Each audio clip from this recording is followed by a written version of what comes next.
the U.S. military on Tuesday successfully intercepted an intercontinental range missile for the first time, a key test of its missile defense system amid heightening tensions with North Korea. The successful test represented a critical milestone for the Pentagon's defensive missile system, said Navy Vice Admiral Jim Syring, director of the Defense Missile Agency. The interceptor was launched from a silo at Vandenberg Air Force Base in California and hit the test missile fired from Kwajalein Atoll in the Pacific, the Defense Missile Agency said.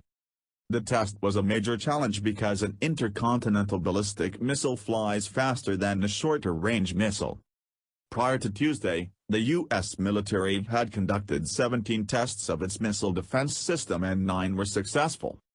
North Korea's nuclear ambitions have injected a new sense of urgency to building an effective defense against the country and actions of its unpredictable leader, Kim Jong-un, who is trying to develop a long-range missile capable of carrying a nuclear warhead and reaching the U.S. mainland. President Trump has vowed to prevent that from happening and has leaned on China, North Korea's closest ally, to use political and economic leverage to persuade Kim to halt his weapons program. On Monday, North Korea tested a short-range missile that flew about 280 miles before landing in the Sea of Japan. It was the latest in a recent string of North Korean missile tests, including 2 that exploded shortly after launch. The country hasn't yet developed a missile capable of reaching the U.S. mainland, but the U.S. government believes the continual testing is bringing North Korea closer to that goal. We always assume that with the testing program they get better with each test, Defense Secretary Jim Mattis told CBS News on Sunday. During the U.S.-Soviet Cold War era, President Ronald Reagan vowed to develop a missile defense that became known as Star Wars, because it involved a satellite-based system. But technological progress was slow and opponents warned that an effective defense against the Soviets' massive intercontinental missile arsenal might invite a first strike before a system was perfected.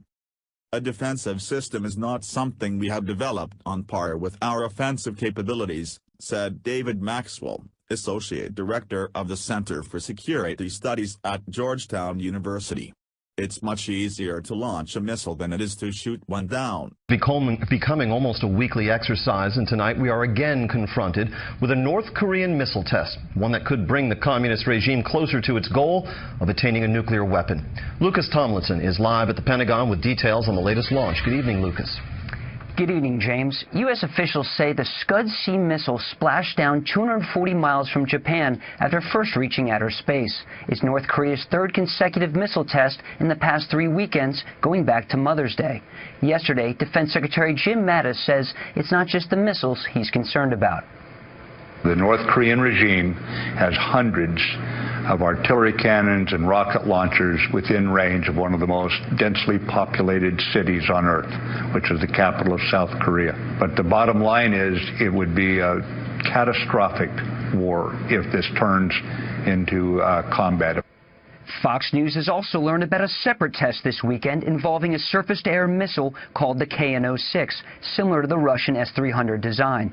Images from North Korea's state-run media show the presence of Kim Jong-un, leader of the rogue communist regime. U.S. officials say a North Korean MiG fighter jet crashed near the launch site of that surface-to-air missile test. In an interview on CBS, Secretary Mattis would not draw any red lines on North Korea, instead choosing to keep his cards close. At this time, what we know, I'd prefer to keep silent about, because we may actually know some things the North Koreans don't even know. What keeps you awake at night? Nothing. I keep other people awake at night.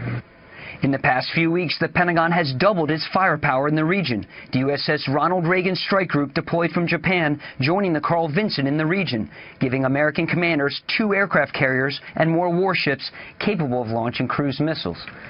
And James, the Pentagon is conducting a missile test of its own tomorrow. The Missile Defense Agency will launch an intercontinental ballistic missile from the Marshall Islands in the Pacific into space and attempt to shoot it down with an interceptor missile from a base in California. Fox News will cover it. James? A lot riding on that. Lucas Tomlinson at the Pentagon tonight. Lucas, thank you. North Korea wants to rain missiles on the U.S., China does, too. Let's wake up. North Korea's latest missile launch, while certainly not the most sophisticated of its recent firings, sends an ominous message. Pyongyang will not be denied the ability to hit any target it desires, including U.S. bases and eventually the homeland. But is Kim Jong-un simply copying the well-worn playbook of its ally, the People's Republic of China, PRC? The evidence is quite telling. While North Korea's missile arsenal, now at over 1,000 short, medium and long-range weapons, is creating nothing short of a slow-moving Cuban Missile Crisis in Northeast Asia, China has also been working to perfect its own missile technology on a much more massive scale, and for some experts, represents the gravest threat to the U.S. military today. Indeed, since the days of the early Cold War, Beijing has been developing missile platforms to deter the West. China's efforts picked up rapid speed after the thawing of relations with the United States in the 1970s, allowing for the acquisition of dual-use technologies to aid their efforts. Beijing developed short, medium, and long-range missiles, pairing them with miniaturized nuclear warheads to deter Moscow, at the time its most dangerous adversary. But as the Cold War ended, China began to craft new missile platforms to take on what it considered its next challenge, the United States. Beijing watched with horror as Washington crushed what was then considered one of the more powerful militaries of the world in Iraq in near lightning fashion in 1991. Chinese leaders would correctly conclude that if war between America and China occurred anytime soon they would lose, and lose royally. This leaves the United States in a bind as it faces not one, but two nations armed with quickly growing missiles arsenals in a part of the world where Washington's interests are vital. Events closer to home would see China's worst nightmare almost come true. The 1995 to 1996 Taiwan Strait crisis nearly brought Beijing and Washington to blows. The blows, however, would have been all-American, as China's military would soon discover they could not even find American aircraft carriers operating close to their shores, let alone attack them. The PRC was determined not to suffer that fate. Chinese leaders, even today, know they can't match America in all aspects of modern warfare. However, missiles give them an asymmetric advantage as they are cheap to build and hard to defend against. For the last 20 years, Beijing has been on a crash course to ensure it has not only the ability to strike carriers operating in the Pacific with showers of missiles, but also any military bases near China, or any U.S. allies such as Japan or Taiwan for that matter. Beijing can now call upon thousands of ballistic, cruise and in the future, hypersonic missiles to strike across large swaths of Asia. And of most concern, a carrier-killer missile that could target and sink naval vessels at ranges as far as 2,500 miles. North Korea, it seems, is following a slower but similar strategy. Guided by Chinese direct and indirect assistance, the Kim regime is now pursuing missiles of all different ranges, sizes and capabilities, even developing what could end up becoming its very own carrier-killer. Just like China, North Korea knows it can't match America's military might head-on.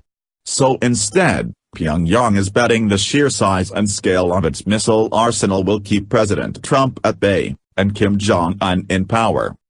This leaves the United States in a bind as it faces not one, but two nations armed with quickly growing missiles arsenals in a part of the world where Washington's interests are vital.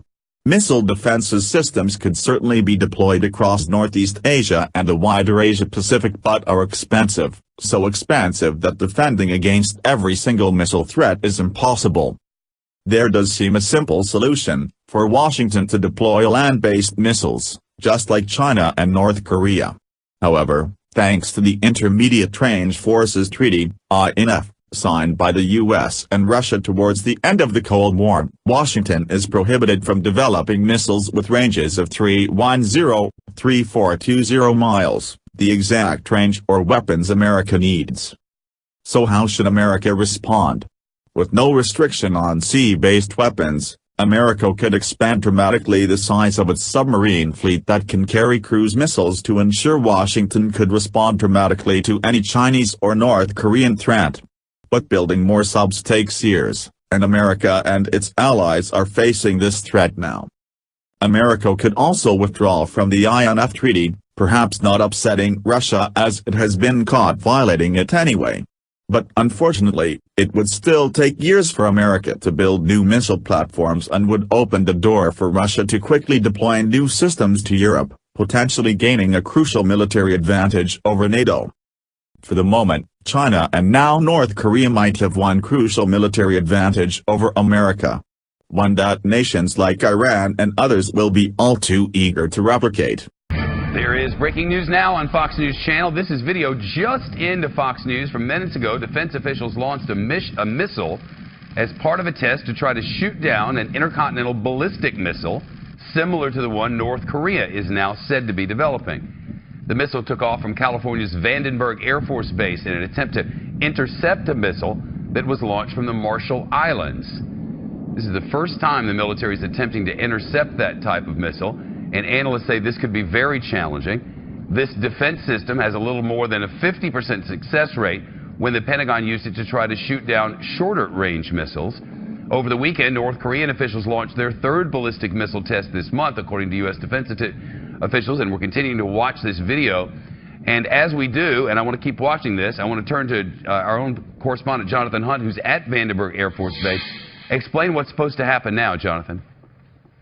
Well, Shep, it was a spectacular sight, as you can plainly see, as that ground-based interceptor missile took off from here at Vandenberg. Now, about now, and the actual minutes to intercept is a classified time, but about now, it should be, they hope, hitting the ICBM. Now, as you mentioned, the ICBM was launched by the U.S., unarmed, of course, from the Marshall Islands in the Pacific. Then, a few minutes after that, the interceptor was launched from here at Vandenberg. And then, with the ICBM traveling at around 16,000 miles per hour, basically a 5-foot-long, very high-tech metal projectile will separate from the interceptor missile and hopefully strike the incoming ICBM. As Admiral James Searing, the head of the Missile Defense Agency, told us in an exclusive interview, it's no easy task. Listen here. It's very difficult. We're talking about intercepting in space at hundreds of miles of altitude with closing velocities of thousands of miles per hour. It's hitting a bullet with a bullet. But it is the Missile Defense Agency's job to perfect the art of hitting a bullet with a bullet, especially in the face of this ramped-up testing that we have seen in the last few months by the North Koreans. And most experts say, Shep, they believe that North Korea is within a few short years of being able to target the mainland United States with a nuclear-tipped warhead. So this test today, Shep, absolutely critical. And these interceptors, are they like always ready to go?